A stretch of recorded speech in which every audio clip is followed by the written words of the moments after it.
Hey guys, Barmall here. Hope everybody had a Merry Christmas. I'm just getting back home from the long weekend, and I stopped in Sunday, and this package was on my porch. I was expecting it Friday, but it didn't show up before I left. I think it actually got here Saturday, so I've already opened it and removed the contents. But I wonder what was in the package. Let's take a look. This is what was in the package. It's an 8-horse Briggs & Stratton. I got it for my generator. You can see what progress I did on that a handful of videos ago. I've been looking for an 8-horse Briggs, the old style, not the Intech or newer. This is the old style block because the generator that I have requires special mounting bolts, which is the end case on here, and a special output shaft. This engine actually came from a generator, and I don't think I'm going to have to change any of the parts. I have this end case and the crankshaft that go with the generator, but I think that this is the correct end shaft or end case and crankshaft, because the generator bolts to these mounting places here, and then it's a different kind of a taper. It's a special shaft. This engine has a fuel pump on it. That's what this line is, and this line. I believe this goes to the tank, and this is vacuum from the crankcase. And it seems to have good compression, and the seller said that it would run if you sprayed ether in it. So I'm guessing the carburetor needs cleaning, and here's the fuel pump here. And I don't really much care about the fuel pump because I've got the gravity tank from the other engine. And I may put the other flywheel on it as well, because I don't believe, no, this one does not have a gear, and I actually have a starter that should bolt right on here and will engage. I have the other tin cover as well that's got the doghouse on it, so I may swap those as well.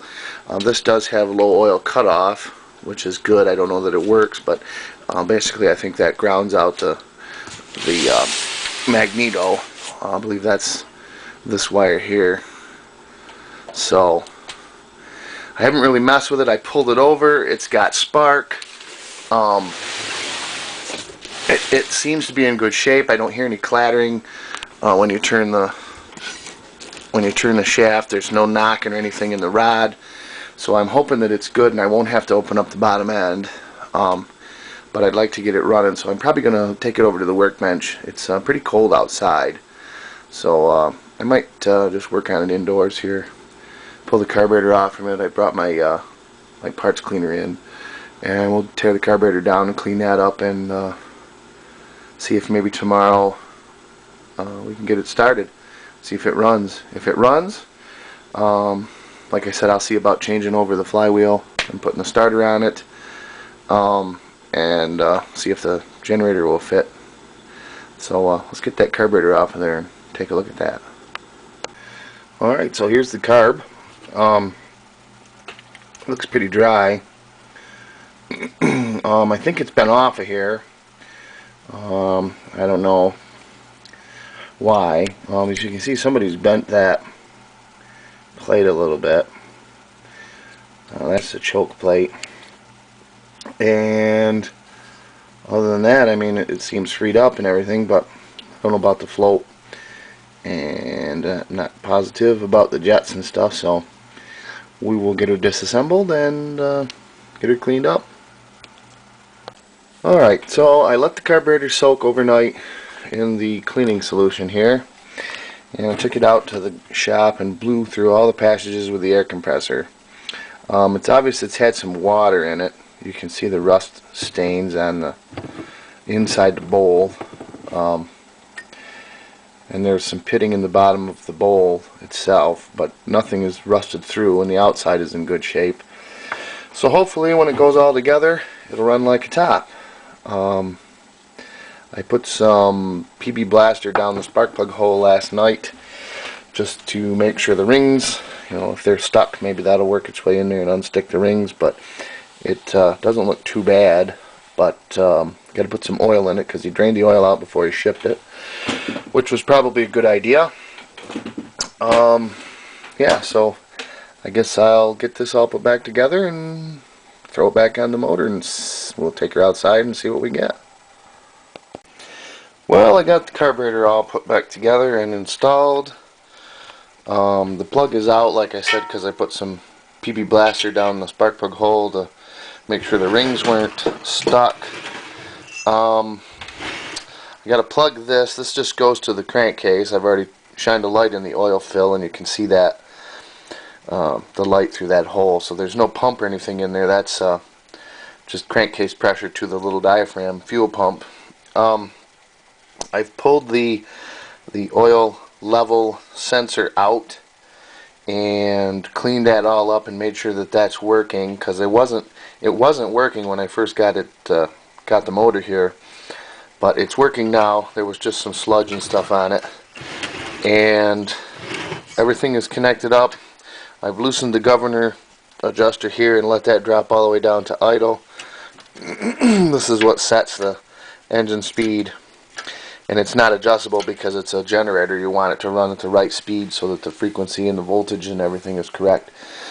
But it's dark now. I kind of got a little sidetracked and went out to the barn and put a passage door in. Something I've been meaning to do, but I didn't get this outdoors and started today because of it. So we'll try to do it tomorrow, but anyway, that's where we're at. Hey guys, it's a chilly 27 degrees out Fahrenheit. Volkswagen is resting. I haven't been out in a couple days. I've been outside, I plowed the driveway and stuff, but I haven't left. Been on vacation, so. But I told you a section or two before that I've been preoccupied, and as you can see, there's been a change at the barn. There's a new door and a pipe sticking out the side. So let's go check out and see what I've been doing. So this has taken up probably 2 or 3 days I've been working out here. I put this door in. Mind you, I haven't trimmed it or anything yet, but it is mounted in there, framed in. It was my grandmother's door. She got a new fancy door and she gave me this one, so I've had it about a year. Hello. Oh, there's some changes. First of all, I put my old wood stove in out here. Of course that needs a finish ring around there and everything, but I don't have one right now. But it's metal siding, it ain't gonna hurt it any. Got a fan up there. I plasticed in. Of course there's tunage above the door. I got some longer cables. I want to move one of the speakers probably over in that corner just for better sound. I've plasticed off this section of the shop, and above the door that's just loose. I'll take that 2x4 off of there. It's just kind of holding the plastic. And then the bottoms of each door have a flap of plastic on them. It's by no means airtight. And you can see right through there, there's some air coming in, but it's 27 degrees out, and I have this pool thermometer here which says 52. And the stove is, I haven't put any wood in the stove in quite a while, but it could use some wood, but I'm not going to build it up because I don't plan on being out here much longer. It's not perfect. Like, the welder's not hooked up because the cord's not long enough to reach there, but I want to get a receptacle and a plug and a cord anyway, because it was hardwired, and then I'll put a socket over there by the panel, and then if I need the welder I can just plug it in. Either I'll put the the socket there. If I have a long enough wire, it might be better to put the socket here. Then you could run the welder outdoors if you wanted. But the lockers are in the same spot. I don't know if I like them there or not, but that's where they're going to stay for now. Toolbox is over by the door, just because it fits, and the door opens all the way. The workbench is clean, aside from a few things that are not put away. This is probably the one and only time that you'll ever see this workbench this clean. I'm terrible about leaving messes. But I'm out here because I got to get back to this and see if this will run, and then start putting the generator together. So he shipped it without oil, so I got some oil. I'm going to dump some oil in there and get some fuel in the carburetor and see if it runs. Probably just C-clamp it to the bench. I don't want to run it long because it is indoors and carbon monoxide, blah blah blah, dangerous. Don't want to suffocate myself. But I do want to see if it runs. So yeah, dump the oil in there and I'll get back with you. Alright, I got her full of fresh clean oil. I checked for spark to make sure that the oil switch is working, and it is. I screwed the spark plug in, put a little never seize on there. It's always good to do that, especially in an aluminum head like that. And I connected up this clear piece of fuel line. You can see there's fuel level right about here. It's a little bit airlocked, but there is a squirt bottle with gas in it. And that's as far as I've gone. There's no gas leaking out of the carburetor that I can see, so hopefully it's not flooding anything out. And I'm going to set the camera, since I don't have my tripod, set the camera over here, maybe on this ladder, and we'll see what happens.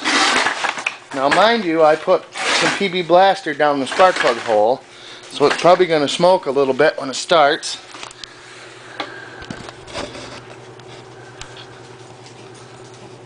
Yeah, let's see. It's a little bit too high. See if I have a little something to space you guys up a little bit. How about this file? That's good if it doesn't fall off of here. Alright. Let's see what happens. Let's see. The governors are loose, so it should idle. I will close the choke and pull it over.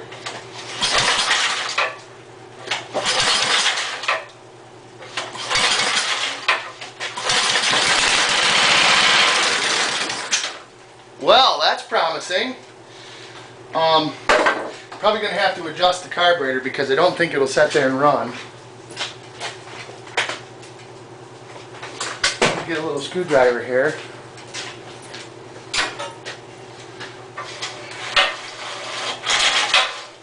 First, now we've lost our cranker over doesn't want to work. There she goes.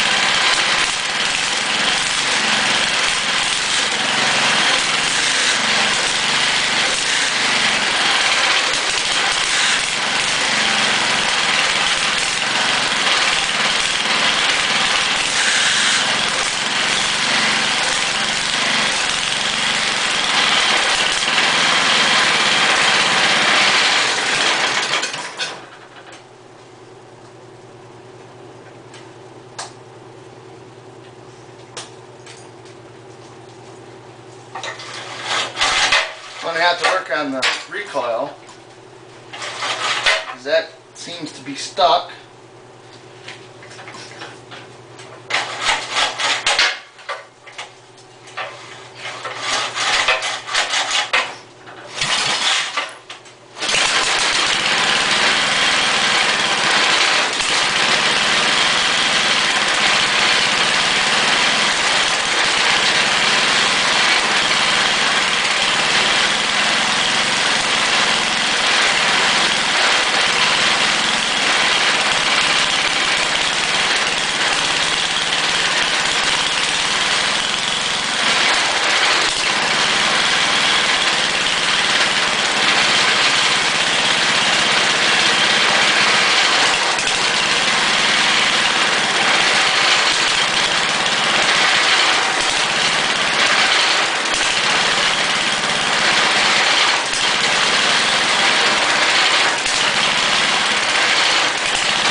pretty good anyway. It's a little smoky in here from that. It seems to run pretty good. The governors are a little bit iffy, but it's supposed to be turning a big heavy flywheel. So, and it's not really meant to idle. It's meant to start and run. So perhaps, I mean, I've screwed with the idle jet, and I can make it so there's gas coming right out the, spritzing right out of the carburetor. And it still doesn't really want to idle. So my guess is it needs a load, or it needs the heavy flywheel to help. It may be that the crank flywheel is a little bit light or something, I don't know. But anyway, that's very promising. I'm very excited and happy for that. So, yeah, I guess it's just a matter of getting all the stuff and putting her back together now. So, stay tuned for part 2. Should be interesting, making sure everything all bolts back together. I'm pretty sure that that's exactly the same end bell and shaft. So, but yeah, so the motor runs pretty good. That's great. So anyway, thanks for watching.